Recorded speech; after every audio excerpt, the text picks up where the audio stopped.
अपने विद्यालय के शारीरिक रूप से चुनौतीपूर्ण विद्यार्थियों की आवश्यकताओं को ध्यान में रखते हुए, ध्यान से सुनना है आप लोगों को, क्या बोला है कि विद्यालयों के शारीरिक रूप से उनकी आवश्यकताओं को ध्यान में रखते हुए विद्यालय परिसर और कक्ष में विशेष सुविधाओं की उपलब्धता के लिए विद्यालय प्रबंध समिति के अध्यक्ष को पत्र लिखना है। सभी बच्चे बहुत ध्यान से सुनेंगे।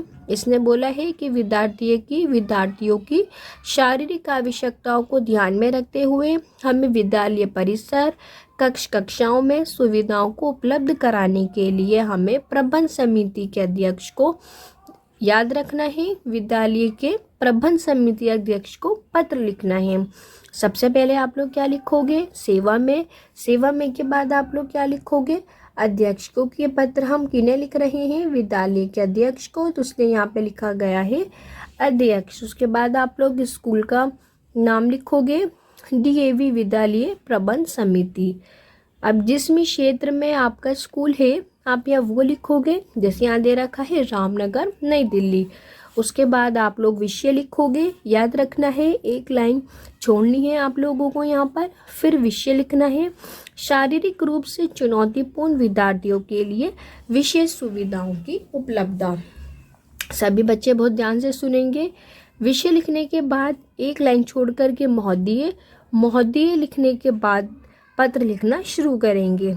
मैं प्रबंध समिति का ध्यान विद्यालय के शारीरिक रूप से अपंग विद्यार्थियों की सुविधा हेतु विशेष प्रबंध किए जाने आवश्यकता की ओर आकर्षित करना चाहती हूँ। आप लोग यहाँ लिखोगे जो भी आपकी समस्या है कि आप जो है वो विद्यालय में जो कुछ स्टूडेंट अपंग हैं उनकी सुविधाओं को ध्यान में रखते हुए मैं विशेष प्रबंध, उनके लिए एक प्रॉपर प्रबंध किए जाने की आवश्यकता की ओर आपका ध्यान में इस तरफ या आकर्षित करना चाहती हूँ। उसके बाद आप लोग एक लाइन छोड़ते हुए लिखोगे, हमारे विद्यालय में कई विद्यार्थी ऐसे हैं जो सुचारू रूप से चल फिर नहीं सकते। कई बच्चे पोलियो का शिकार होकर एक टांग या दोनों टांगों की कार्य क्षमता गंवा बैठे हैं। उन्हें दिन प्रतिदिन के कार्यालय में अनेक कठिनाइयों का सामना भी करना पड़ता है। हमें उन्हें उचित सुविधाएं प्रदान कर प्रोत्साहित करना चाहिए। प्रोत्साहित का मतलब बच्चों एप्रिशिएट होता है। मैं इसके लिए कुछ सुझाव प्रस्तुत करती हूँ। याद रखना है आप लोगों को कि आप लोगों को यहाँ आपके सुझाव भी प्रस्तुत करने हैं। जैसे यहाँ लिखा गया है, मैं विद्यार्थी की कक्षाएं भूतल पर ही लगनी चाहिए क्योंकि सीढ़ियाँ चढ़ने में इन्हें दिक्कत आती है। इनके बैठने के लिए विशेष प्रकार का फर्नीचर भी बनवाना चाहिए ताकि ये पूरे दिन सुविधापूर्वक बैठ सकें। इनके स्वास्थ्य की नियमित जांच की जानी चाहिए। इनके लिए रैंप का निर्माण कराना ज़रूरी है जिससे ये अपनी ट्राईसाइकिल कमरे तक ले जा सकें।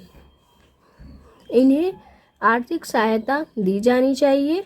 उसके बाद आप लोग लिखोगे, आशा है कि आप मेरे सुझावों पर गंभीरतापूर्वक विचार कर उचित निर्णय भी लेंगे।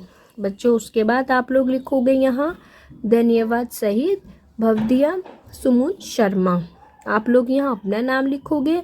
अब ध्यान से सुनना है, अगर पत्र में कोई भी नाम नहीं दे रखा तो आप लोग यहाँ कोई भी नाम या अपना नाम लिख देंगे, और अगर पत्र में कोई नाम दे रखा है तो आप वही नाम लिखोगे जो पत्र में दे रखा है। उसके बाद आप अपनी कक्षा लिखेंगे, जैसे यहाँ दे रखा है 10वीं A। उसके बाद आप दिनांक लिखेंगे। दिनांक लिखने का एक तरीका होता है, जैसे सबसे पहले लिखा जाएगा 20, उसके बाद नवंबर पूरा लिखना है, न व आदमा ब राम नवंबर। उसके बाद 2022 लिख के आप लोग छोड़ दोगे।